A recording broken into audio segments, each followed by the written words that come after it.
কারণ মুসলমানদের কাছে আসমানি গ্রন্থ কোরআন আছে, কিন্তু মুসলমান জানে না এই কোরআনের সাথে কি ব্যবহার করতে হবে।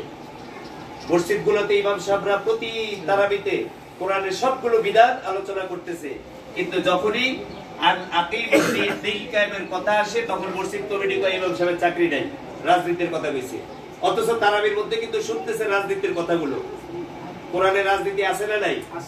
আছে। যখন অর্থ না বুঝে শুনে শুধু তখন কোনো সমস্যা নাই, যখন অর্থ বলে তখন সমস্যা। সম্মানিত রোজাদার ভাইরা, আজকের ইফতার মাহফিলে আমরা এই মেসেজটা নিয়ে যাই যে কোরআনের 5টি হক। কয়টি? 5টি। মুসলমান হিসেবে 1 নম্বর আমাদের দায়িত্ব হচ্ছে কোরআনকে সহি শুদ্ধভাবে পড়তে শেখা।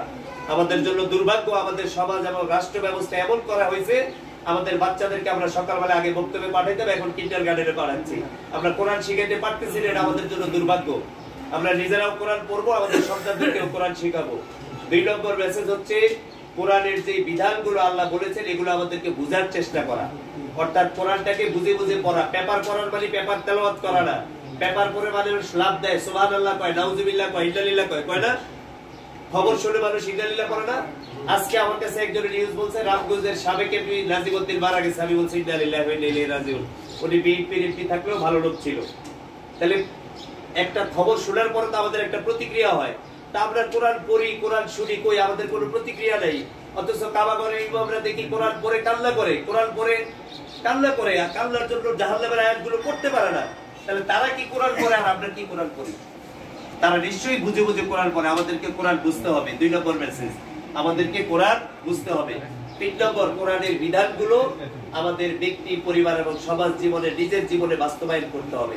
আল্লাহর যে নিষেধ আছে এই নিষেধাজ্ঞাগুলো থেকে আমাদের বিরত থাকতে হবে।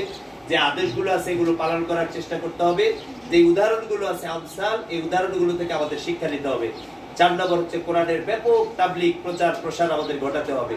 5 নম্বর কাজ হচ্ছে কোরআনে যে আল্লাহ তাআলা কোরআনের বিধানগুলো কায়েম করতে বলছেন, ব্যক্তি, পরিবার, সমাজ এবং রাষ্ট্রে এই বিধানগুলো কায়েম করতে হলে আমাদের সংঘবদ্ধ হতে হবে। যে কথা আমার ভাই শফিউল্লাহ ভাই বলছেন যে আল্লাহ কোরআন বলছে ওয়াতাসিবু বিহাবলিল্লাহি জামিআ, তোমরা আল্লাহর রজ্জুকে, ইসলামকে, দ্বীনকে আঁকড়ে ধরো, ওয়ালা তাফাররাকু, পরস্পর বিচ্ছিন্ন হয়ো না। আমাদেরকে এই সংঘবদ্ধভাবে কোরআনের বিধানকে আঁকড়ে ধরে জান এবং মালের কুরবানি করে আল্লাহর জমিনে আল্লাহর দ্বীন কায়েমের জন্য প্রাণান্তকর চেষ্টা করতে হবে। এই চেষ্টার মধ্য দিয়ে আমাদের মূল উদ্দেশ্য হচ্ছে আল্লাহর সন্তুষ্টি, পরকালীন মুক্তি। আল্লাহ তাআলা আমাদের সবাইকে আল্লাহর সন্তুষ্টি এবং পরকালীন মুক্তি অর্জন করার তৌফিক দান করুন। সবাই বলি আমিন। সম্মানিত ভাইরা, আর 4 মিনিট সময় আছে ইফতারের পূর্বে দোয়া কবুল হয়। আমাদের মধ্যে আমাদের আজকের প্রধান আলোচক মুন্সিবাদ দারুল কারিম ইসলামিয়া মাদ্রাসার আরবি প্রভাষক মাওলানা জহিরুল ইসলাম ভাই উপস্থিত হয়েছে, কোরআন হাদিসের আলোচনা করেছেন। আমাদের আরেকজন সম্মানিত শিক্ষক বেরাজনগর জামিয়া ইসলামিয়া ইব্রাহিমিয়া দারুল উলুম মাদ্রাসার সম্মানিত শিক্ষক মনির হোসেন ভাই উপস্থিত হয়েছেন। আমরা মুহতারাম হযরত আমাদের শিক্ষক মনির ভাইকে দোয়া মুনাজাত করার জন্য আজকে হুজুর যেটা আমরা আমিন আমিন বলি। আল্লাহুম্মা সাল্লি আলা মুহাম্মাদ ওয়া আলা আলি। সবাই আমিন ধরো। নিচে সবাই ইফতারি পাইছেন? খাবার রাখা আমিন ধরো। জি আলহামদুলিল্লাহ, এখানে সবাই পাইছে। আপনারা পাইছেন? আচ্ছা ওই বলি। পাইলে দোয়া শরীফ। সবার কি সঙ্গে দিতেছে?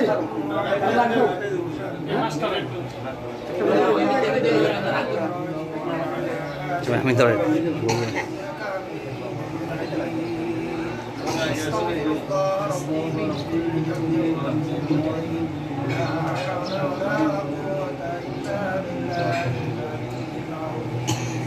الحمد لله رب العالمين، والصلاة والسلام على سيد الأنبياء والمرسلين وعلى آله وصحبه أجمعين. اللهم آمين. ربنا ظلمنا أنفسنا وإن لم تغفر لنا وترحمنا لنكونن من الخاسرين. ربنا لا تزغ قلوبنا بعد إذ هديتنا وهب لنا من لدنك رحمة إنك أنت الوهاب. يا الله يا رحمن يا رحيم يا غفور يا الله رب العالمين, আমরা আমাদের নফসের উপরে জুলুম করেছি, অন্যায় করেছি, অপরাধ করেছি। মাবুদ তুমি যদি আমাদেরকে মাফ না করো, আয় আল্লাহ তুমি যদি আমাদেরকে ক্ষমা না করো, মাবুদ আমরা ক্ষতিগ্রস্তের মধ্যে লিপ্ত হয়ে যাব। আল্লাহ রব্বুল আলামিন, আয় আল্লাহ মাবুদ তোমার কাছে ফরিয়াদ করছি, আয় আল্লাহ সারাদিন রোজা রেখে ইফতারের পূর্ব মুহূর্তে দোয়া কবুলের সময় আয় আল্লাহ আমি অপরাধী তোমার কতগুলা নেককার বান্দাদেরকে নিয়ে আয় আল্লাহ তোমার অফুরন্ত দরবারে দোকানে করে ফরিয়াদের হাত বাড়াইলাম। আয় আল্লাহ আমাদের প্রত্যেকের জীবনের সকল অন্যায় অপরাধগুলোকে মাফ করে দিন। আয় আল্লাহ এই পৃথিবীতে আসার পরে এমন অন্যায় অপরাধ নাই আমরা করি নাই।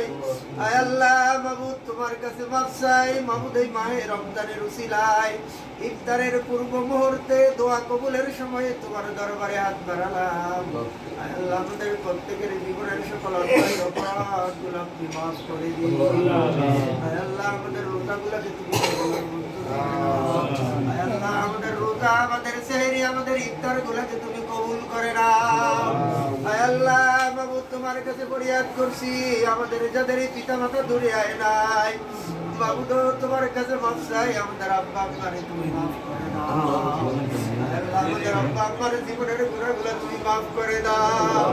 আয় আল্লাহ মানুষ হিসেবে দুনিয়ায় চলাফেরা করার অবস্থায় যদি কোনো অন্যায় অপরাধ করে থাকে আল্লাহ তুমি আমাদেরকে মাফ করে দাও। سبحان ربك رب العزة عما يصفون وسلام على المرسلين والحمد لله